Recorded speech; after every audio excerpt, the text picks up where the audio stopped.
उन्वान Lillie के गांव के घर का शिकार चैनल में दोबारा खुश आमदीद।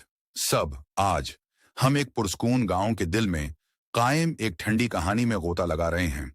ये लल्ली की कहानी है, एक लड़की जिसकी प्रामण जिंदगी ने इंतहाई गैर मुतवक्का तरीके से एक तारीख मोड़ लिया। लिल्ली को अपने गांव के घर की दिलकशी में हमेशा सुकून मिलता था।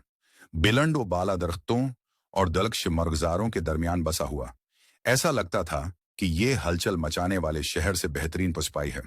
लेकिन उसके दलक्ष बीरूनी हस्से के नीचे कुछ खौफनाक पक रहा था। लिली अपनी 20वें दहाई के अवाइल में जोश के एहसास के साथ घर में दाखिल हो रही है। वो बाकस खोलती है और अपने नए घर का बंदोबस्त करती है। जब लल्ली पहली बार अंदर आई तो वो घर की देहाती दिलकशी और गांव की जिंदगी के सुकून से मशहूर हो गई। लेकिन जैसे जैसे दिन हफ्तों में बदलते गए, उसे अजीब व गरीब वाकयात नजर आने लगे। उसका आगाज बारीक आवाजों से हुआ, रात में सरगोशियां और खाली कमरों में कदमों की गूंज। लिल्ली ने उनकी वजह घर बसाने या हुआ को करार दिया, लेकिन जैसे जैसे वक्त गुजरता गया, परेशानियां मजीद खतरनाक होती गई। एक रात जब लिल्ली सो रही थी, उसने अपने सोने के कमरे के दरवाजे के खुलने की बेसाख्ता आवाज सुनी। उसने मड़कर देखा तो दरवाजे में एक सायादार शख्सियत खड़ी नजर आई। इसका दिल धड़क रहा था। जैसे जैसे ही ये शक्ल जाहिर होती थी, गायब हो जाती है। जवाबात की तलाश में लिली ने एक बुजुर्ग देहाती से बात की, जो उसे मकामी रवायात के इल्म के लिए जाना जाता है। गांव की तारीख का एक सियाह बाप सुनाते ही औरत का चेहरा पहला पड़ गया। कई दहाइयों कबल ये घर एक खानदान की मलकियत था, जो प्रासरार तौर पर गायब हो गया था। पीछे रह जाने वाला वाहिद इशारा एक नौजवान लड़की के चेहरे की खौफनाक तस्वीर थी, जो पुरानी तस्वीरों में नजर आती है और खामोश लहजे में सरगोशी करती है।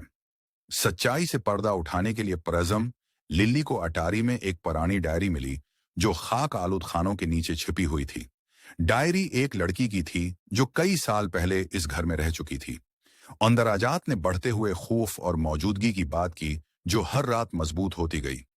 फाइनल में दाखिल होने से लड़की की अपनी गुमशुदगी से पहले मदद के लिए बेचैन उल्तजा का इंकिशाफ हुआ। लिल्ली ने महसूस किया कि शिकार सिर्फ एक भूत नहीं था, यह मदद के लिए पुकारा था, वक्त के साथ गूंज रहा था। बेचैन रूह को सुकून पहुंचाने के लिए परज़म लिल्ली ने एक सीन्स का इनेकाद किया, उस उम्मीद पर कि उसके घर में मौजूदगी से बातचीत की जाएगी। सीन्स के दौरान माहौल में बरकी इजाफा हुआ और एक ठंडक मौजूदगी ने कमरे को भर दिया।